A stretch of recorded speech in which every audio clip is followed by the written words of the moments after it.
Okay, it's going to be a review of Final Battle 2024 from the Hammerstein Ballroom. No, I actually decided not to go to the show. I think it was the right call, but if you went to the show and had a good time, I could definitely see that. I think the show definitely had some fun moments on it, but overall, I'll give you my final thoughts at the end of the show. I don't want to come on here and just say it was the worst final battle ever. I think that would be unfair. The show definitely had some flaws, but it was definitely unique what they did with Jericho tonight. But let's get right down to it. First match of the night, we actually start off the main show with Atlantis Jr., who's actually a Lucha Libre dude if you haven't seen him yet. So Atlantis Jr. actually taking on Mansoor, actually coming out there with Mason Madden. Yeah, these guys have gotten some time on Collision and Rampage, so I'm sure you've seen them. But Atlantis Jr. and Mansoor, I thought it got off to a really slow start. I was like, at first, I was just like, man, this is a bad way to start off Final Battle. But man, it picked up. I think Mansoor showed a lot of charisma out there. He was showing off his body. They were talking about how he graduated from NYU. So he's actually an Indian dude, and it's funny because I used to have an Indian friend that was gonna go to NYU as well. So kind of had me reminiscing about that. But as the match went on, man, they had some nice surprises. What really helped the match out was Danhausen actually came out from underneath the ring, and that really woke the fans up. The fans went crazy for that. So and then the ending, man. Like they pulled out a lot of good things. Atlantis Jr. Pulled out some really, really nice moves tonight. And there were some really nice catapults at the end of this thing. So a fun ending too. The Atlantis Jr. goes over. The ending was just really, really fun. It looks like it came off really fun live. That whole ending sequence right there. All right, next up we got Shibata actually taking on the Dynamite Kid, the new Dynamite Kid, Tommy Billington. This is coming off of the Jericho interview. Jericho did a promo about Juan Soto. And it kind of had me thinking about Hal Steinbrenner. And then you get Tommy Billington here. So it's almost like the son not living up to the father or the son not living up to the legacy, that type of thing. Because, the Yankees didn't get Juan Soto. So it had me thinking of that. But Shibata versus Tommy Billington. I found myself kind of daydreaming throughout this thing. I don't know why, but to be fair, I thought Shibata looked excellent here. I think Shibata got just a lot of just solid but not overwhelming respect from the fans. This Tommy Billington dude, this version of the Dynamite Kid, I'll say this about it. He kind of reminded me of a little bit of like Colin Delaney. If anyone remembers it, that's kind of like the vibe I got from him. But when you look at him closely, he definitely does resemble, the Dynamite a little bit. And some of the mannerisms, some of the way, it's the way he basically, locks down guys and clothesline guys, very reminiscent of the Dynamite Kid. But overall, I thought it was kind of a bland match. I thought it was just kind of just there. But the right guy goes over. I thought Shibata looked really good though. So it wasn't the worst thing in the world. I thought it was solid. All right, next up we got Jay Lethal.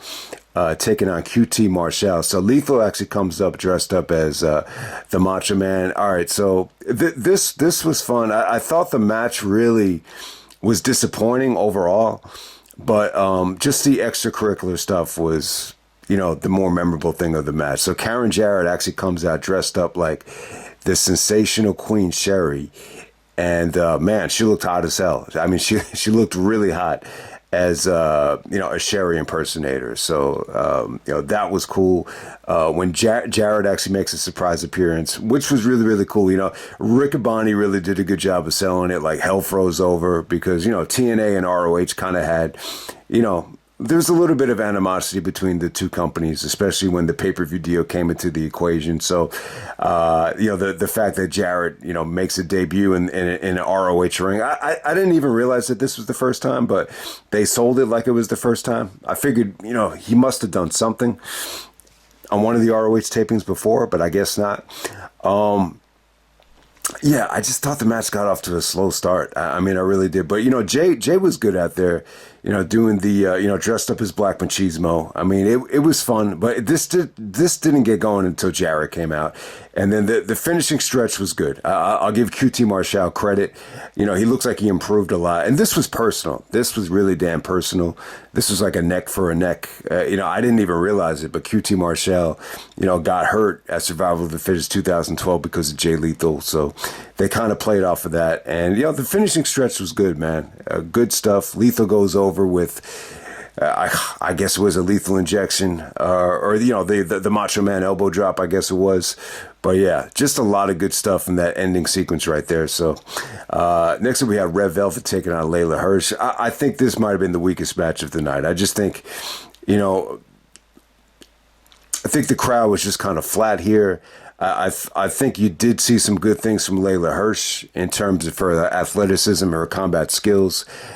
She's definitely unique, man. I didn't mind her. Red Velvet, she's definitely improved, man, since the last time I've seen a wrestler. I mean, her strikes actually look good here, but the finish was interesting, man.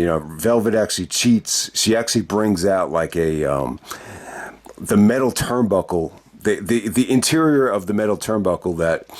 it's supposed to be inside the turnbuckle, and the referee sees it, but she also brings out a wrench, and she just knocks out Leyla Hirsch with the wrench, and that's pretty much how it ends. But the whole match just kind of fell flat. All right, so now we get to some of the good stuff here. We got Lee Moriarty taking on Nigel McGuinness. So Nigel is the special...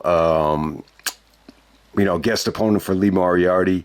This is for the pure title. They actually do old school rules here. So Christopher Daniels, who is it? Daniels, Rocky Romero, and Jerry Lynn actually go to the back, which is the right call. Daniels actually looked kind of depressed out there. So, I mean, so Lee and Nigel comes out with a really nice shirt, man. So it felt like it was just kind of a last... the last of McGuinness for ROH. I think Nigel has they're going to be putting the documentary up. I don't know if it's a new documentary or if it's the last of McGuinness. I think that's going to be up soon on the ROH Club or Honor Club. So maybe that's why, Nigel wrestled on the show. But the bottom line is here, I thought Nigel looked good. There was some back and forth between Shane Taylor and Nigel. A lot of dirty talk. That Nigel basically said that, Shane Taylor looks like a pussy with all the stuff coming out of his mouth with all the hair. So you had a lot of dirty stuff between Nigel and Shane Taylor. But, the actual match was good. There's a lot of good rope breaks here. They actually brought out Brian Turner as a backup referee because Shane Taylor thought, Lee was getting screwed with some of the, the calls from the referee. I think he called like a closed fist and Lee lost a rope break. But then it kind of backfired because Paul Turner actually helped Nigel out with some of the rope breaks here. But, once all the rope breaks were kind of out of the equation, it got pretty damn good. I got to say, Lee Moriarty looked really good out there. I mean, man, he had some really stiff uppercuts, some really awesome uppercuts between both guys here. And, even some of the spots here where they got the foot on the rope and they didn't have any rope breaks left, it made for more engaging kickouts. So I thought Nigel looked good overall, man. The lariat kickout came off great, and he busted out the Tower of London. Lee does go over, but it was pretty hard fought, man. I thought Moriarty had a good showing here, and Nigel, definitely has some juice left. I hope he keeps wrestling some more because he definitely has a lot to offer. I definitely think this was the second best match of the night. If you're gonna check out, two matches from this show, this is definitely one of them to check out. And the Nigel surprise. It was a surprise, man. I didn't expect it at all. So thumbs up there. I think that's like what the best thing about this show is. You just got some nice surprises. I think Jarrett and Nigel are definitely at the top of the list. All right, next up we have Dustin Rhodes and Sammy Guevara taking on the Rightous. This is the double bull rope match. I thought this was good stuff, man. I think this could have gone south. I think it could have been definitely a lot worse. Sammy definitely has lost a little bit of juice and buzz, I think, over the years. But, him teaming up with Dustin, the Sons of Texas, it definitely makes sense. I think that the Rightous, did a good job here of, bringing Dusty into the equation. I mean, they mentioned Dusty a lot here. I think Dusty, actually thought that the dude Dutch, the fatter dude, the bigger dude from the Righteous, he thought he had a lot of potential. So they kind of played off of that. And, there's even some Dusty tributes here in the match. But yeah, good stuff. You saw some crazy table bumps. You saw barbed wire. You saw, just guys clocking each other with the ropes and the bells. Sammy, I thought Sammy looked great though. There was definitely some holy shit moments from Sammy. I think it was good. I don't think it has a lot of replay value. I think the crowd could have been better here. But yeah, Sammy kind of motivates Dustin to get the last bell shot to get the pinfall here, and that's pretty much how it ends. I thought it was a solid match, but it's definitely not. I wouldn't say it's like worth going out of your way to see or anything. But we're gonna move on to the survival of the fittest. This is the match of the night, believe it or not. Definitely the best thing on the show by far. So when this thing started, I said, there's no way they're going to top last year. I said, the Kyle Fletcher match last year was awesome. And not having him in the match is, I just didn't see this being that great. But once this thing started, it was really, really damn cool. It had a cool atmosphere. I mean, the crowd was better here than they were all night. I mean, I would say they were hot for AR Fox more than anybody here, and obviously Kommander. This is the best night of Kommander's career from what I've seen so far. So Kommander goes over. He's the new television champion here. So you give Kommander credit, and it didn't even hit me until this match ended that Kommander was in last year's match as well, and that's probably the reason why it was so good. Not just Kyle Fletcher, but back to back. And these are two of the better survival of the fittest matches. We've seen some really bad survival of the fittest matches, especially last decade. But these two will definitely hold up. I'm not going to say it was better than last year's, but it was better than I expected. And the finishing stretch here between Kommander and Blake Christian, blew me away. It was good stuff. So let's go through everybody here. You got Kommander, you got Brian Cage, you got AR Fox, you got Blake Christian, you got Mark Davis, Kyle Fletcher's former partner. And then you got Willie Mack, blast from the past from PWG. I always used to say, man, Ring of Honor needs to bring in Willie Mack, and this might be it. This might be the first time they ever brought him in. Yeah, Willie Mack had some fun moments out there. I'm not gonna say he looked amazing, but he definitely had he definitely had some good moments out there. Let's just say it like that. But Blake Christian, man, for some reason the fans are just shitting all over him. I don't know why, man. This is like hatred. I don't know what type of heat this was. Like, to say this is X-Pac heat, I don't even think that's accurate. I think you got to go a step up. But I don't know what to really compare it to. But yeah, the fans hated the shit out of him. I don't know if this has anything to do with anything he's doing in GCW or whatever. But give him credit though, man. I thought he had good heat. I thought he played off the crowd by mocking Kommander. And yeah, he busted out some good things. Just he busted out a couple of things here, and then he basically did them just to kind of shut the fans up. So I think he had an awesome performance tonight. I mean, he really did. I don't think AEW is ever going to bring him in anytime soon. You get to see this guy in GCW. I mean, he's got kind of a bland look. He looks like he could be kind of a prick, but he's a hell of a talent, though. I mean, he doesn't have a great look, but he's a hell of a talent.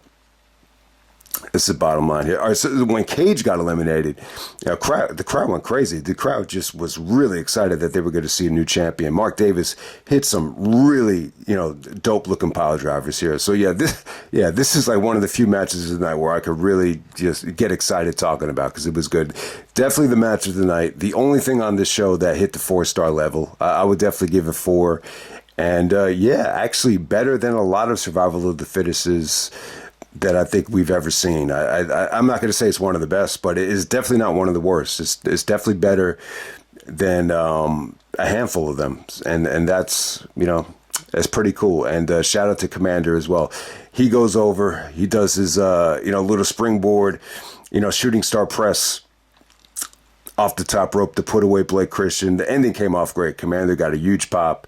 Good celebration. There was actually you deserve a chance. I'm happy for Kommander as well. We've been watching him wrestle for a couple of years now, and maybe he could kind of fill that void, from Penta and Ray Phoenix. So he's the new television champion Awesome, awesome match. All right, next up we have Chris Jericho taking out Mack Cardona. Okay, so yeah, Jericho cut that Juan Soto promo about Juan Soto's going to stay in New York, and there was actually more Met fans than Yankee fans. Like, I think he did it to get heat, but it kind of backfired because there was like a ton of "Let's Go Mets" chants, which yeah, I'm happy about it, man. I want to see the Mets win the World Series before I die, so I'm not going to complain about the Soto thing too much, but. Hey man, Jericho. What Jericho did here, it was a lot of fun. I thought this was different. I thought it was a fun build up.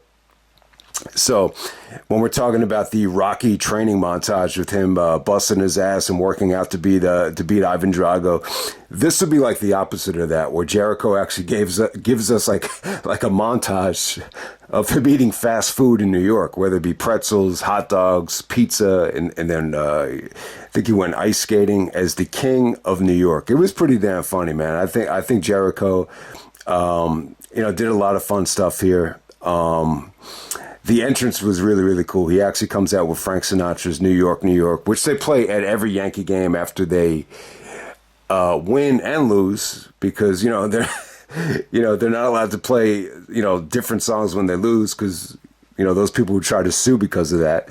So, so it's funny, man. This isn't the first time Jericho's ever, done the New York, New York thing. I think I could be wrong about this, but I think he sang the song the night after SummerSlam 2002. There might have been a highlight reel where he did it as well, though it might have been the highlight reel where he was making fun of New Yorkers with the Carnolis, if anyone remembers that one. But, the New York, New York entrance it's almost like he came out with the Rockettes. It kind of had that style. What ruined the entrance for me was the Statue of Liberty shit that Jericho was wearing. He just looked like an idiot. I think if he had just not done that, I thought this would have been an awesome entrance. Cardona actually comes out once again dressed like a Ghostbuster, so shout out to that. I was a huge fan of the Ghostbusters, so yeah, I mean, I got to say this about Cardona. All right, so a lot of people were kind of negative when Cardona got the title shot here. He wasn't the problem with this match, though. I thought he looked good. I know he's been like the GCW commissioner, so I really haven't seen him wrestle in a while. But, I mean, yeah, he's definitely been spending time at the gym. He brought his parents out there. It's really, really funny that they decided to give Cardona the title shot, especially after coming off of Survivor Series 2011, where you're talking about, the fans were chanting, "We want Ryder," to The Rock. So, I don't think this was a bad choice at all, to have Cardona, get the title shot here. He wasn't the problem. I feel like if you put Jericho against anybody in this spot, it would have been the same. It would have came off exactly the same. I thought Jericho brought the match down. This is just not going to do anything. If you've been negative on Jericho the whole year, the match is going to change your perception of it. I just think he looked lethargic. I think he looked out of shape. He tried to compensate for it by just doing, crazy shit.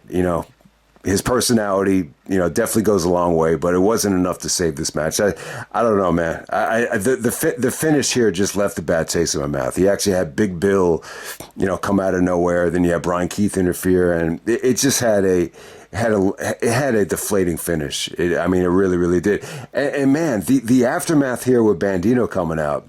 This has got to be up there with one of the more forgettable returns ever. I mean, barely anybody even reacted to it. I swear to God, there might have been like one or two guys chanting Bandito. So I just think it was I just think he's the wrong guy to do a big return with, especially in this spot. I don't know. But hey, man, bottom line is I thought the match was kind of fun for the most part. I thought Cardona definitely, I thought he busted his ass out there, and you could tell he trained hard. And, he had some really interesting reactions to Jericho's entrance. So that's what really stood out there. But I don't know. I just didn't think Jericho delivered. I hate to say it. The match actually did get time, though. They got almost 20 minutes out there. But all right, we're going to move on to the main event. We got Athena taking on Billie Starkz for the ROH Women's title. Kind of the same thing from last year in terms of... getting off to a slow start, but then as the match progresses, they did some awesome stuff out there. There were some awesome bumps.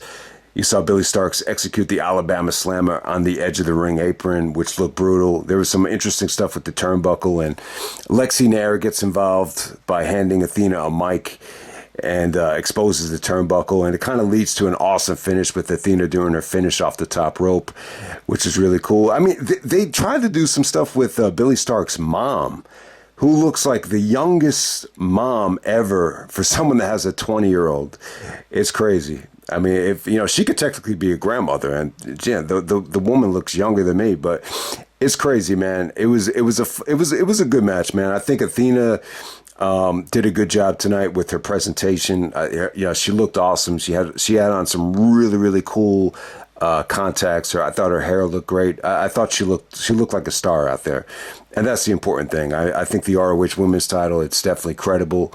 She's going to be going to Japan, New Japan, Wrestle Dynasty. So, it's a big couple of weeks for her. So I think they made the right decision with her retaining. But, I think her and Billie Starkz, I think the match last year was a lot better, though. They actually played the match back on Honor Club. I watched Honor Club just to kind of try to catch up with, what was going to be on this show. And, I thought the match last year really blew me away. I just think, to get the main event of Final Battle 2 years in a row, I think it's tough. I think it's a tough sell to do the same match again. And I don't think the crowd was great tonight.